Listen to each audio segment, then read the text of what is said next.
వేరే చోట ఎక్కువ ఉంది కదా అని. సార్ అన్నారంట, నీకు సంఖ్య కావాలా సత్యం కావాలా అని.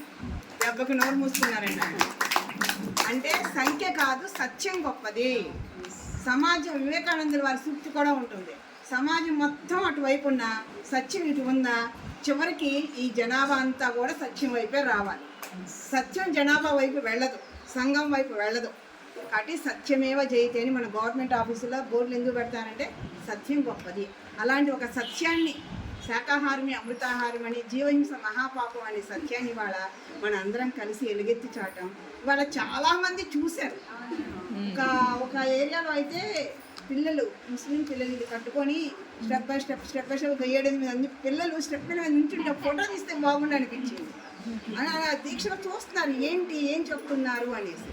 అంటే మనం చెప్పిన సత్యం వాళ్ళ చెవుల ద్వారా వాళ్ళ లోపలికి వెళ్ళింది. ఆ వెళ్ళింది ఏదో ఒకరోజు, రేపో ఎల్లుండో, ఇంకో నెలకో, ఇంకో ఏడాదికో, ఇంకో జన్మకైనా మనం పలికిన ఈ పలుకు, ఈ సత్యం వాళ్ళ జీవితాలని మార్చేస్తుంది. కాబట్టి ర్యాలీకి రండి, గట్టిగా స్లోగన్స్ పలుకుదాం, సత్యాన్ని పలుకుదాం. అలాగే ప్రతి నెల పౌర్ణమి కడతాలో జరుగుతుంది. ఈసారి బుద్ధ పౌర్ణమి మే 1వ తారీఖు సాయంత్రం 5 గంటల నుంచి తెల్లవారు 5 గంటల వరకు ఉంటుంది.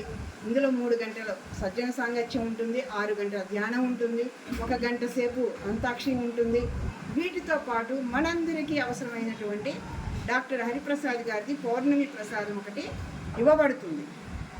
ఏంటి ఆ పౌర్ణమి యొక్క ప్రత్యేకత, ఆ ప్రసాదం యొక్క ప్రత్యేకత అంటే, ప్రసాదం మనమే తయారు చేస్తాం, కానీ ఆయన ఇచ్చిన ఒక ఔషధ గుణాలు కలిగినటువంటి చెట్ల నుంచి తయారు చేసినటువంటి ఔషధాన్ని మనకి ఇస్తారు. దాన్ని అందులో కలిపి ఆ పాయసాన్ని చంద్రుడి కిరణాలు పడేటట్టుగా పెట్టి తెల్లవారు, ఆ తర్వాత సూర్యకిరణాలు రాకుండా